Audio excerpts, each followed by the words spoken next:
Hello, my dear student of class 10th. Now, today we will discuss a new concept with a new pages with a new knowledge. In the previous video, we already discussed about the chapter number 3, linear equation in two variable.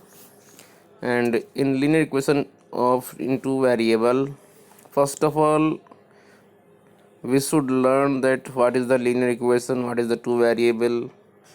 So a linear equation is of the form of a x plus b, आपने कल discuss किया था। उसके बाद में adding था simultaneous linear equation इन two variable, और इसको डिस्कस किया था हमने। साइमल्टेनियस का मतलब होता है एक साथ, साइमल्टेनियस का मतलब होता है साथ साथ, जब आपको एक साथ में ही दो इक्वेशन दे दी जाए in the form of linear, जैसे कि 2x plus 5y equals to 7 और 3x minus 2y equals to 3।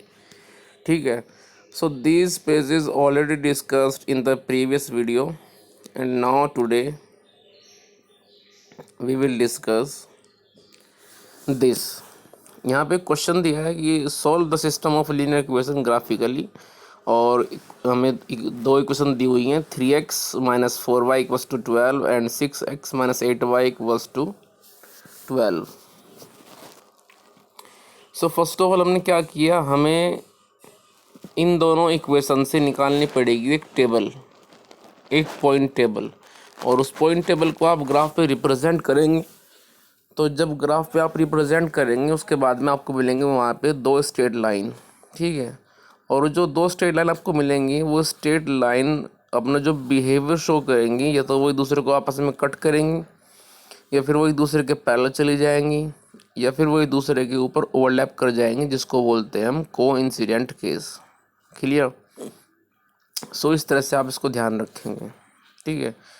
तो यहाँ पे हमारे पास में दो इक्वेशन है, 3x minus 4y equals to 12 और सेकंड है 6x minus 8y equals to 12। तो हमने यहाँ पे क्या किया, कुल मिला करके, so from the first equation first of all we find the value of y and value of y is 12 minus 3x upon minus 4। अब आप यहाँ पे x की ऐसी वैल्यू फिट करेंगे जिनको रखने के बाद आपको y की कंप्लीट वैल्यू मिलती है। हमने रखा x को 0 तो y मिलता है हमें -3, और जब रखा x को 4 तो y मिलता है 0। So point table is formed in which we have 2 point 0, -3 and 4, 0।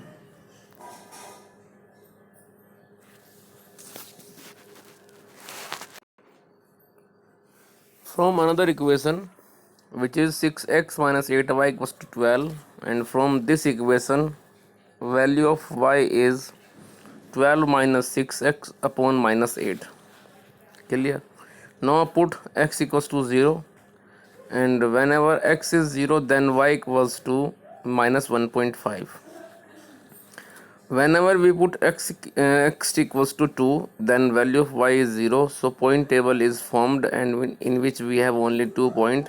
First point is 0 comma minus 1.5 and second point is 2 comma 0. So this is a point table in which we have 2 point. Now plot these point on the graph and find the straight line. Clear. So we have a two straight line in which first is A B and second is C D. आप देख सकते हैं picture में नीचे graph बनाया गया है, और दोनों लाइन ए बी और सी डी एक दूसरे के पैरेलल हैं, आपस में इंटरसेक्ट नहीं कर रही हैं। और जब ये आपस में इंटरसेक्ट नहीं कर रही हैं, पैरेलल जा रही हैं, इट मीन्स यहाँ पे इस सिस्टम का कोई भी आंसर नहीं है। So we have no solution for the given system. Clear. चलिए आगे नेक्स्ट क्वेश्चन एग्जाम्पल है। Next example, draw the graph of the equation x minus y plus 1 equals to 0 and 3x plus 2y minus 12 equals to 0. Determine the coordinate of the vertices of the triangle formed by these lines and the x-axis and select the triangular region। वो कह रहे हैं कि सबसे पहले तो आप इन दोनों लाइन का, जिनमें से एक लाइन है x minus y plus 1 equals to 0, दूसरी लाइन है 3x plus 2y minus 12 equals to 0। इन दोनों लाइन का आप ग्राफ ड्रॉ कीजिए। सबसे पहले तो हमारे सामने क्वेश्चन ये है कि इन दोनों लाइन का जो ग्राफ है वो आप ड्रॉ कीजिए। उसके बाद में जब दोनों लाइन का ग्राफ आप ड्रॉ कर लेंगे तो उसके बाद में एक्स एक्सिस के साथ में जो अटैच ट्रायंगल बनेगा उस ट्रायंगल के जो कोऑर्डिनेट हैं वो निकालने हैं, उस ट्रायंगल का जो एरिया है वो निकालना है। तो सबसे पहले हम क्या करेंगे, जो हमें लाइन दी गई हैं, पहली लाइन दी है x minus y plus 1 equals to 0, तो यहाँ से निकाल लेंगे हम y की वैल्यू और यहाँ से जो y की वैल्यू आएगी वो आ जाएगी 1 प्लस एक्स। अब 1 प्लस एक्स में आप x को रखते जाइए, y को निकालते जाइए, सो पॉइंट टेबल बन गई। उसके बाद सेकंड लाइन दी है 3x plus 2y minus 12 equals to 0, यहाँ से निकालिए आप वैल्यू ऑफ y और जब यहाँ से निकालते हैं वैल्यू ऑफ y वो आती है 12 माइनस 3x अपॉन 2। क्लियर। सो यहाँ पे x की वैल्यू को रखते जाएंगे, y निकालते जाएंगे, तो पॉइंट टेबल बन गई। क्लियर। चलिए इसके बाद में इन दोनों जो पॉइंट टेबल्स थी दोनों, उनको ग्राफ पे रिप्रेजेंट किया गया और हमें मिलती है दो स्ट्रेट लाइन। आप देख रहे हैं ये दोनों स्ट्रेट लाइन एक दूसरे को 0.23 पे कट कर रही हैं और ये दोनों लाइन आपस में जब कट कर रही हैं तो एक्स एक्सिस के ऊपर एक ट्रायंगल बन गया है और इस ट्रायंगल के जो कोऑर्डिनेट हैं वो अपने आप में, एक तो आ गया -1,0, दूसरा आ गया 4,0 और ऊपर देखिए आप एक पॉइंट है 2,3। ठीक है, तो कुल मिला करके इस ट्रायंगल के ये 3 वर्टेक्स आ गए हैं। एक वर्टेक्स है -1,0, दूसरा वर्टेक्स है 4,0, तीसरा वर्टेक्स है 2,3। क्लियर। सो इस तरह से हमारे पास में कुल मिला करके ये क्वेश्चन सोल्व हो गया है। यदि आपको इस ट्रायंगल का एरिया निकालना है तो ट्रायंगल के एरिया के लिए फॉर्मूला होता है हाफ बेस इनटू हाइट। आप भी जानते हैं इस फॉर्मूले को। तो सबसे पहले तो आप यहाँ पे इसका बेस निकाल लें। बेस बनेगा इसका बी से लेकर के और डी तक। तो बी से लेकर के डी तक ये आ जाएगा 5 यूनिट। हमें नेगेटिव पॉजिटिव नहीं देखना होता है क्योंकि हम तो बी से डी तक की लेंथ निकाल रहे हैं and length never be negative form. तो जब बी से आप डी तक इसकी लेंथ निकालेंगे तो ये आ जाएगी 5। क्लियर। जो इसकी हाइट है फिलहाल वो आ जाएगी फ्रॉम द अपर वर्टेक्स 2,3 से 3। तो इस ट्रायंगल का जब आप एरिया निकालेंगे तो एरिया आ जाएगा half base into height. Base मेरे पास में है 5 और हाइट है मेरे पास में 3। सो 1/2 इंटू 5 इंटू 3 मीन्स 15/2, तो आ जाएगा 7.5 स्क्वायर यूनिट। ठीक है। तो इस तरह से आपका जो मेथड फर्स्ट था ग्राफिकल वो अपने आप में फिनिश हो गया है। सेकंड मेथड आता है सब्स्टिट्यूशन। इस मेथड में क्या होता है, जरा सुनना मेरी बात बड़े ध्यान से। सब्स्टिट्यूशन में क्या होगा, आपको 2 इक्वेशन दे दी जाएंगी और दोनों इक्वेशन में से किसी एक इक्वेशन में से आप निकालेंगे किसी एक variable. Second method is substitution method and in this method we have 2 linear equation in 2 variable. तो आप क्या करेंगे, दोनों इक्वेशन में से किसी एक इक्वेशन को ले लेंगे और वहाँ से किसी एक वेरिएबल x या फिर y की वैल्यू को निकालेंगे। यदि आप x की वैल्यू निकालेंगे फ्रॉम द फर्स्ट तो उसको आप सेकंड इक्वेशन में x के प्लेस पे रखेंगे और यदि आप फर्स्ट इक्वेशन में से y की वैल्यू को निकालेंगे तो उसको आप सेकंड इक्वेशन में y के प्लेस पे रखोगे। तो ऐसे आपको वर्कआउट करना होता है। यदि आप सेकंड इक्वेशन को चूज़ कर रहे हो तो वहाँ से किसी एक वेरिएबल की वैल्यू को निकाल लीजिए, या तो x निकाल लीजिए या फिर y निकाल लीजिए।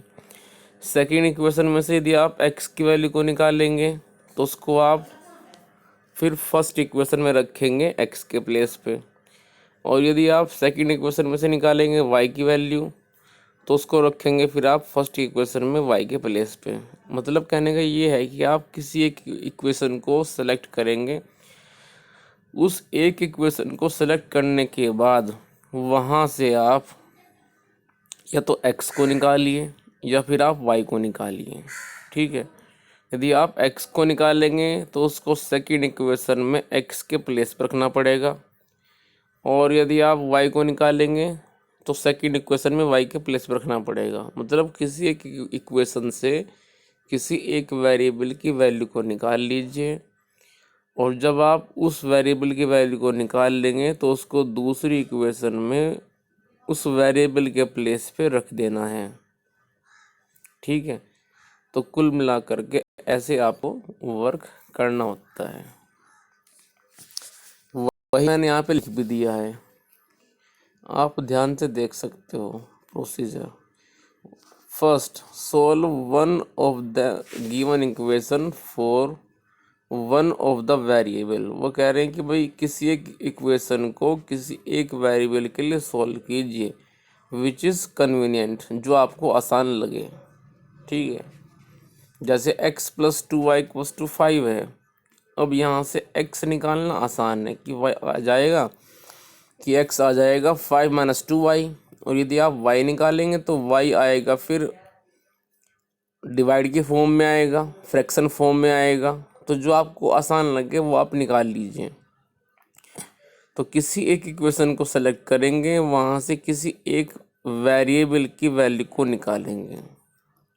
चलिए, ये तो हुआ step number 1। Step number 2, substitute the value so obtain. इस तरह से आपको जिस वेरिएबल की वैल्यू मिल रही है, मान लो आपको x की मिल रही है या आपने y की निकाली है, substitute the value so obtain, आप उस वैल्यू को सब्स्टिट्यूट कर दीजिए जो आपने निकाली है इन द अदर इक्वेशन, किसी दूसरी इक्वेशन में। ये स्टेप 2 हुआ। Step 3, solve the resulting equation. और जब आपने उस वेरिएबल की वैल्यू को किसी अनदर इक्वेशन में उसके प्लेस पे सब्स्टिट्यूट किया है, तो अब आपके पास जो रिजल्टिंग इक्वेशन बन गई है उसको आप सोल्व कीजिए। तो भाई कुल मिला के हम आ गए step number 4, substitute the value of this variable in any one of the given equation and find the value of other variable. जब आपके पास में वो रिजल्टिंग इक्वेशन बन गई थी, वहाँ से आपको एक वेरिएबल मिल जाएगा। उस वेरिएबल की वैल्यू को आप किसी अनदर इक्वेशन में उसके प्लेस पे रिप्लेस कर दीजिए। जैसे मान लीजिए हमारे पास में दो इक्वेशन है। पहली इक्वेशन है x plus y equals to 14, दूसरी इक्वेशन है x minus y equals to 4। तो यहाँ पे हमने क्या किया, फर्स्ट इक्वेशन से y की वैल्यू को निकाल लिया, जो मेरे पास में आ गई 14 माइनस एक्स। और ये y की वैल्यू जो फर्स्ट इक्वेशन से मिली है, इसको हमने पुट कर दिया सेकंड इक्वेशन में। सेकंड इक्वेशन में y के प्लेस पे, इसलिए लिखा है नीचे, ध्यान से देखिए आप, put it into equation second at the place of y। और आप ये y की वैल्यू 14 माइनस एक्स को सेकंड इक्वेशन में y के प्लेस पे रिप्लेस कर देंगे। ठीक है, चलिए आगे। तो जैसे ही फर्स्ट इक्वेशन से y की वैल्यू 14 माइनस एक्स को सेकेंड इक्वेशन में y के प्लेस पे रखा गया, तो हमें मिलता है x minus 14 minus x equals to 4। So result is 2x equals to 18 and x equals to 9। अभी हमें केवल x की वैल्यू मिली है, क्लियर, बट हमें तो y भी निकालना है क्योंकि दो वेरिएबल हैं, दो इक्वेशन हैं। तो जो x की वैल्यू आपको मिली है 9, उसको हम फर्स्ट या सेकंड इक्वेशन में किसी एक में रख देंगे x के प्लेस पर, और निकालेंगे रिमेनिंग वेरिएबल की वैल्यू। सो x की वैल्यू 9 को रख दिया मैंने x plus y equals to 14 में x के प्लेस पे, और ये बन गई अब 9 plus y. So 9 plus y equals to 14, और इस तरह से हमें y मिल गया। y की वैल्यू हमें मिल गई 14 minus 9 equals to 5। Clear? So x is 9 and y equals to 5। तो ये हमारा रिक्वायर्ड आंसर आ गया है। यदि आप ये दोनों वैल्यू रिप्लेस करेंगे इक्वेशन वन में या सेकंड इक्वेशन में, तो ये सेटिस्फाई करेगी। आप रख के देख लीजिए। आप x के प्लेस पे 9 और y के प्लेस पे 5 को रिप्लेस करके देख सकते हैं कि ये सेटिस्फाई करेगी दोनों इक्वेशन को। ठीक है, तो ऐसे आपको याद रखना होता है और आप इसको याद रखेंगे। चलिए आगे।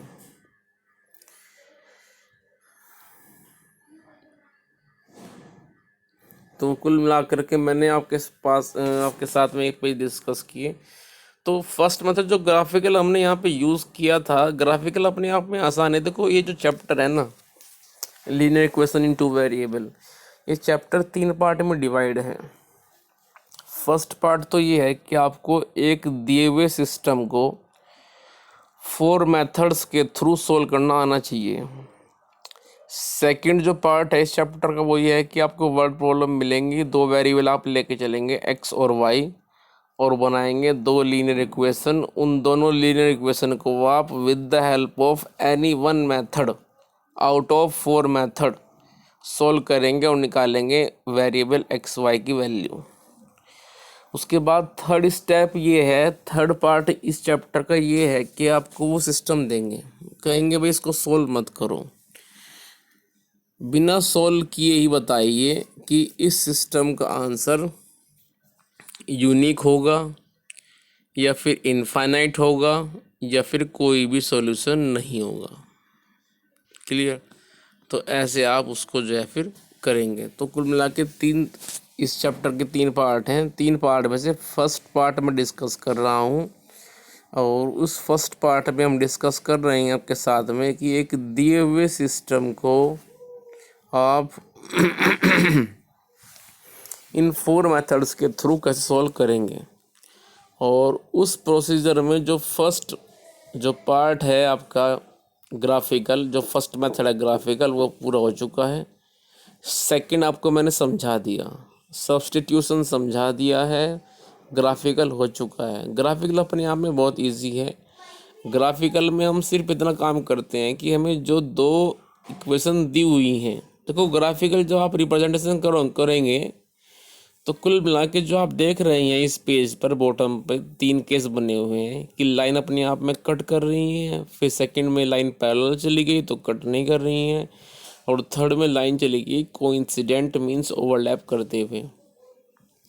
तो जब भी किसी सिस्टम को आप ग्राफ पर रिप्रेजेंट करेंगे तो इन तीनों केसेस में से एक केस वहाँ जरूर बनेगा।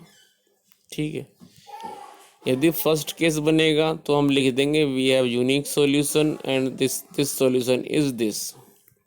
सेकंड केस बन रहा है तो हम लिख देंगे we have no solution, system is inconsistent. क्योंकि जब हमें आंसर मिलता है तो कंसिस्टेंट वर्ड यूज़ करते हैं, जब नहीं मिलता है तो इनकंसिस्टेंट वर्ड यूज़ करते हैं।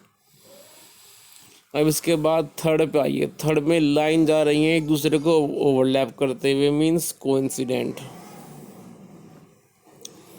तो ये हो गया हमारा कोइंसिडेंट केस। थर्ड केस में आंसर आएंगे हमारे पास में इनफाइनाइट। क्लियर?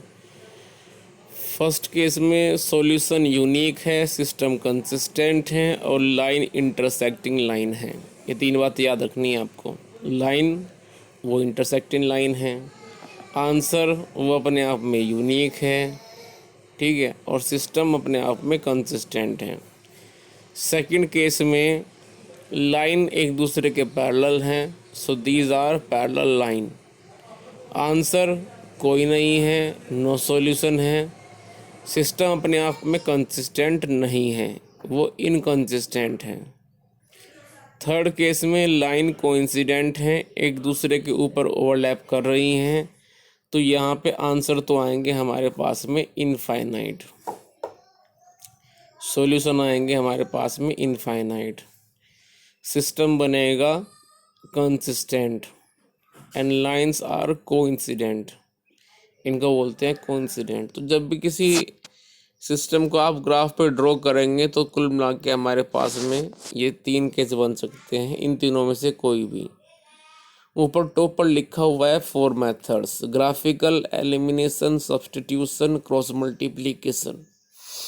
इनमें सबसे ज़्यादा जो हम मोस्टली आगे तक यूज़ करते हैं लाइफ में वो होता है एलिमिनेशन मेथड।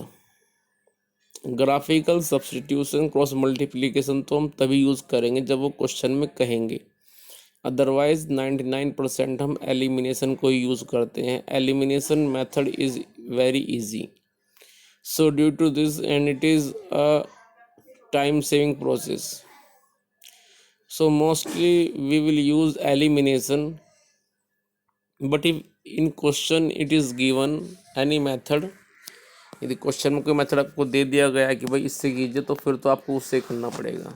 चलिए, तो कुल मिलाकर के आपको मैंने फिर बताया कि भाई लाइन ऐसे ड्रॉ होंगी, उसके बाद में कंसिस्टेंट और इनकंसिस्टेंट बताया। कंसिस्टेंट जो इस पेज के सबसे बॉटम पे दिया है, कंसिस्टेंट अपने आप में वो है जिसमें आपको कम से कम एक आंसर जरूर मिलता है। कंसिस्टेंट जो है वो अपने आप में, जो कंसिस्टेंट वर्ड यूज़ किया गया है, कंसिस्टेंट सॉल्यूशन का मतलब होता है कि जब हमारे पास में आंसर यूनिक आए या फिर इनफाइनाइट आए। हमें आंसर की क्वांटिटी से मतलब नहीं होता है कि आंसर एक आ रहा है या फिर इनफाइनाइट आ रहे हैं। हमें आंसर से मतलब होता है यदि सॉल्यूशन ऑब्टेन हो रहा है तो सिस्टम कंसिस्टेंट है। फिर चाहे सॉल्यूशन यूनिक हो या फिर इनफाइनाइट हो, it doesn't matter, system will be consistent in the both cases, in unique solution and in infinite solution. Clear? But whenever we have no solution, हमने system को solve किया, graphical representation किया, line चलेगी parallel, तो हमें लिखना पड़ेगा भाई we have no solution and due to this system is inconsistent. उसके बाद नोट में मैंने आपको बताया कि भाई every linear equation into variable has a infinitely many solution. मैंने आपको ये बताया कि एक जो लीनियर इक्वेशन होती है x plus y equals to 5 या फिर x plus 2y equals to 6, जो भी आप लेके चलें, वो अपने आप में इनफाइनाइट पॉइंट्स का एक ग्रुप है। ठीक है, सेकंड पे आइए, linear equation in two variable represent always a straight line graphically. कोई भी लीनियर इक्वेशन दो वेरिएबल में हमेशा रिप्रेजेंट करती है एक स्ट्रेट लाइन को। ठीक है, ये बात आप याद रखें। सो if solution is unique or infinite, then it will be a consistent, but whenever we have no solution then system will be inconsistent। Graphical representation में तीन केस बनेंगे, वो मैंने नीचे बता भी दिए कि two line will intersect at a one point, हो सकता है ऐसा हो। Two line will not intersect, that is they are parallel, means second case की बात चल रही है। Two lines overlap each other, that is they are consistent, means third case की बात चल रही है। इसके बाद ग्राफिकल में दो बार से समझाया गया कि भाई जब आप लाइन को ड्रॉ करेंगे तो कुल मिला के तीन केस बनेंगे, और जब केस बनेगा फर्स्ट, तो वहाँ पे जो पॉइंट पी है, उस पॉइंट पी की जो एक्चुअल पोजीशन है एक्स एक्सिस के रिगार्डिंग और वाई के रिगार्डिंग, वो आप रीड करेंगे ग्राफ पेपर से, और रीड करने के बाद ग्राफ पेपर से आप अनाउंस कर देंगे that is a solution. Clear? So point P बनेगा फर्स्ट केस में उसका सॉल्यूशन। सेकंड केस में जब लाइन चलेगी कोइंसिडेंट, आप देख रहे हैं जब लाइन चली गई है कोइंसिडेंट, तो सेकंड केस में क्या होगा, हमारे पास में पॉइंट आ जाएंगे इनफाइनाइट। ठीक है, इसके बाद में थर्ड केस पे आइए। थर्ड केस में लाइन चली गई हैं एक दूसरे के पैरेलल, और जब लाइन चली गई हैं एक दूसरे के parallel, it means we have no common point and we have no solution. इसके बाद चलिए आप नेक्स्ट। इसके बाद क्वेश्चन डिस्कस किए थे हमने, जो क्वेश्चंस आप देख रहे हैं सामने पेज पर, हमने इनको ग्राफिकली रिप्रेजेंट किया। अब देखो जैसे पॉइंट पी पे इन दोनों ने आपस में कट किया है, तो पॉइंट बी बन गया सॉल्यूशन। कैसे? पॉइंट पी से नीचे एक्स एक्सिस पे 2 है, पॉइंट पी के बराबर में वाई एक्सिस पे 2 है। दरअसल आपको डालने हैं दो परपेंडिकुलर पॉइंट पी से, एक एक्स एक्सिस पे दूसरा वाई एक्सिस पे। तो जब डालेंगे यहाँ पॉइंट पी से परपेंडिकुलर एक्स एक्सिस पे तो वो 2 पे आ रहा है, और जब डालेंगे यहाँ पॉइंट पी से परपेंडिकुलर वाई एक्सिस पे तो वो भी 2 पे जा रहा है। So due to this x equals to 2 and y equals to 2 is the solution of this system, because in this system we have two line and both the line are intersecting at a point P, and point P according to the graph is 2 comma 2. So from the point 2 comma 2, first part is abscissa and second part is the ordinate, you know very well. So x is 2 and y equals to 2. This is the required solution of this system. Now example 2, again we have a pair of simultaneous linear equation in two variables x and y. So from the first equation find the value of y, and which is 6 minus x upon 3. Now substitute the different values of the x here. Whenever we substitute the value of x 0, then y is 2, and whenever we substitute the value of x 6, then y is 0. So point table is prepared in which we have only 2 points, 0 comma 2 and 6 comma 0. From the second equation, value of y is 12 minus 2x upon minus 3, and from this value find a point table. So whenever we substitute the value of x 0 in this relation, we have the value of y equals to minus 4, and whenever we substitute the x by 6, then value of y is 0. So clearly from the point table we have the 2 points, 0 comma minus 4 and 6 comma 0. So plot these point table on the graph, and the graph is clear at this page inside, in which we have the two line AD and CD, in which the point D, which is 6 comma 0, हमने दो line draw की यहाँ पे, एक AD और दूसरी CB, लेकिन point B and D दोनों एक ही हैं, दोनों ओवरलैप कर गए 6 comma 0, and point B as well as point D means 6 comma 0 is the common point of these two lines which are intersecting at these points. So 6 comma 0 is the required answer of the system. So x equals to 6 and y equals to 0 is the required solution, and you can check this also by substituting these values into the system.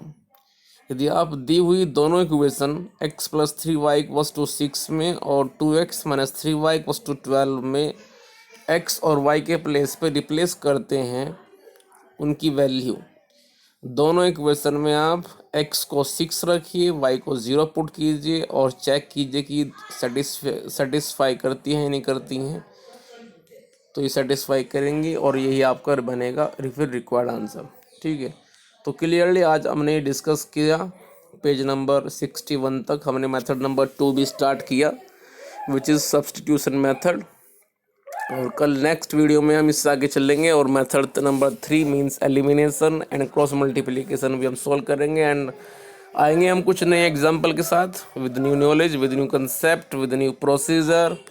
सो पढ़ते रहिए और इन सब बातों को अपनी notebook में आप note करते रहिए। आज की वीडियो में इतने रखेंगे हम, बाकी डिस्कस करेंगे हम नेक्स्ट वीडियो में। Clear? So if you have any doubt regarding to the any question any method, then you can call me और व्हाट्सएप। ठीक है, लेकिन अपनी प्रॉब्लम को आप ज़रूर पूछें। ठीक है, बिकॉज ये आपकी ड्यूटी है प्रॉब्लम को पूछना और बताना, फिर हमारी ड्यूटी है। Clear? So be ready and prepare your self, study hard कीजिए अपनी। ठीक है, चलिए फिर डिस्कस करते हैं बाकी नेक्स्ट वीडियो में।